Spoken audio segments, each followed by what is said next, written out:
Este martes comenzó en el Senado el crucial debate sobre la legalización del aborto y el lunes, 9 de julio, fue una suerte de ofensiva gigantesca de la Iglesia y con munición gruesa, con artillería pesada, contra el gobierno que encabeza Mauricio Macri. Yo diría una embestida de la Iglesia en gran escala contra el gobierno de Macri y guiada e impulsada por el propio Papa Francisco.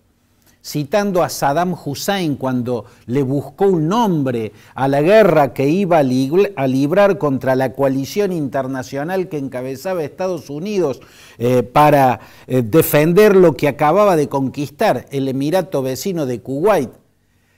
En Argentina se vivió el lunes lo que podría denominarse la madre de todas las batallas del Papa Francisco contra Macri. En todas las iglesias, y sobre todo en las iglesias donde había misas importantes, en las principales catedrales y por cierto en el Te Deum, el ataque fue en muchos frentes, o sea, en muchos temas y en todas las iglesias y en las principales catedrales. Uno podría citar a los estrategas alemanes, ¿no?, que en la Segunda Guerra Mundial usaron el término Blitzkrieg, guerra relámpago, para describir un ataque simultáneo en muchos frentes y sorpresivo. A la Blitzkrieg del 9 de julio que lanzó el Papa contra el gobierno de Macri, lo único que le faltó para ser una guerra relámpago es el factor sorpresa, ¿no? O sea, fue una ofensiva simultánea en muchos temas y en muchos frentes, pero ya venía siendo antecedida. Diría que el ataque más duro que recibió Macri por el tema del aborto se había vivido una semana atrás y se lo dio y lo encabezó una supuesta aliada de él, Elisa Carrió.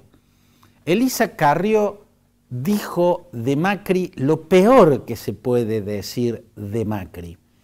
Lo que Elisa Carrió dice que Macri le dijo para justificarse respecto al debate del aborto, si es cierto, muestra un Macri verdaderamente deleznable, un presidente que juega a dos puntas tratando de quedar bien con Dios y con el diablo, tratando de quedar bien a dos puntas y que pierde en ese juego porque calculó mal.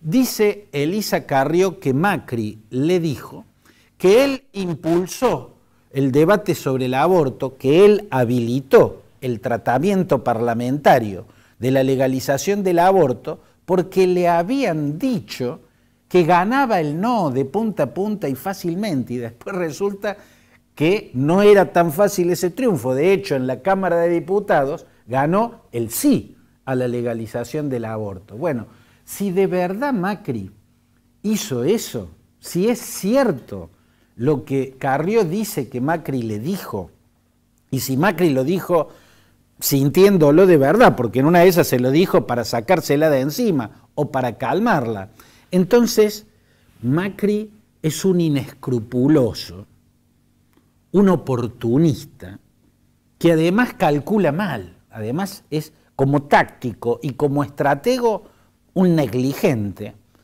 si es verdad lo que dijo. Y en todo caso, lo que está fuera de duda es que Carrió actuó como un juguete rabioso. Acá utilizo el nombre que le dio Roberto Arlt a una de sus mejores novelas.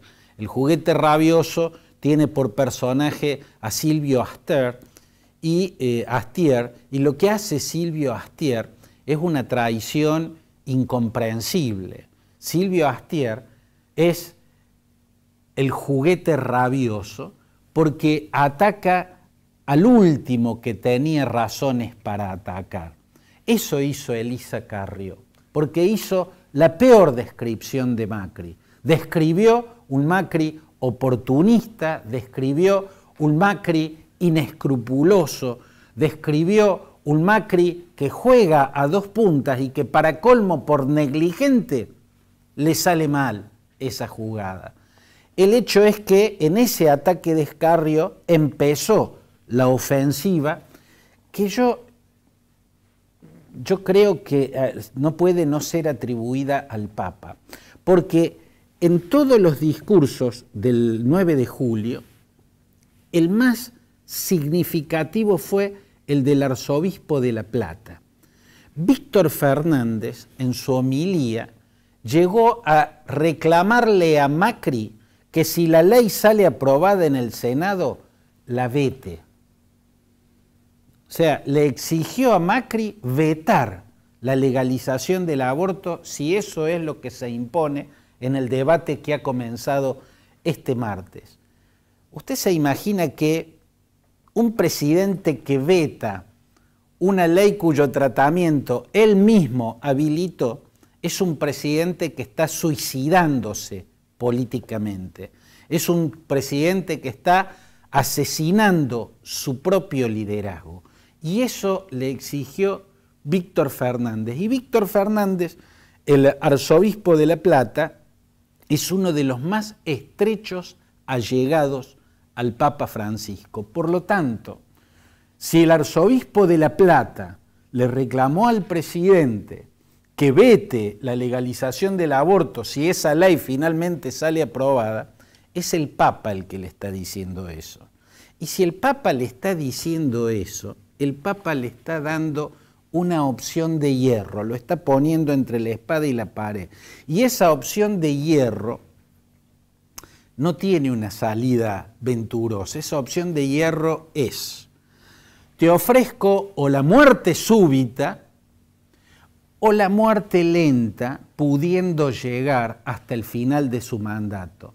¿Cuál sería la muerte súbita? Bueno, si nos asomamos a las demás homilías en otras catedrales, particularmente al Te Deum, ¿no?, que lo dio el cardenal Poli, vemos que en el tema del aborto, donde el lenguaje de los altares es mucho más agresivo que el de los políticos que están en contra del aborto. Los políticos que están en contra del aborto hablan de las dos vidas. En los altares se habla de crimen, se habla de asesinato, se usan palabras como homicidio.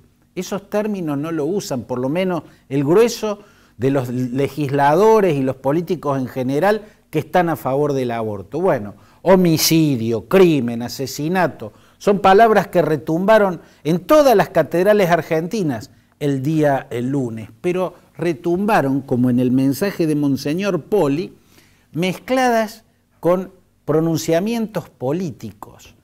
Poli esgrimió un nacionalismo y un discurso antineoliberal. Si uno resume el mensaje político de la homilía de Poli, ve que el cardenal le dio como descripción del gobierno de Macri la siguiente: es un gobierno de ricos aplicando un ajuste neoliberal y opresivo y bestial para con los pobres. Ese discurso mezclado con las palabras homicidio, crimen, asesinato, en la cuestión que se está debatiendo en el Congreso, ahora en el Senado, implica a darle al presidente el siguiente mensaje: o vetás la ley si esa ley sale, y no podés impedir que salga, en el caso que no puedas impedir que salga, la vetás si sale, o la Iglesia, con sus largos brazos que llegan a los rincones donde no llega el PRO, que llega a muy poquitos rincones, en el conurbano bonaerense, y en las villas y barrios humildes de todas las ciudades de todo el país, la Iglesia puede empujar a esa gente a la calle. La Iglesia, con sus brazos en la sociedad, sobre todo en las capas más débiles de la sociedad, puede o colaborar para que se aplique el ajuste que el gobierno ya decidió aplicar, el programa del fondo, lo acordado con el Fondo Monetario Internacional. La Iglesia puede colaborar ayudando a que se haga soportable en las capas más bajas ese ajuste y que se mantenga la calma social en esas capas más vulnerables de la sociedad mientras se aplica el ajuste, o puede empujar esa gente a la calle.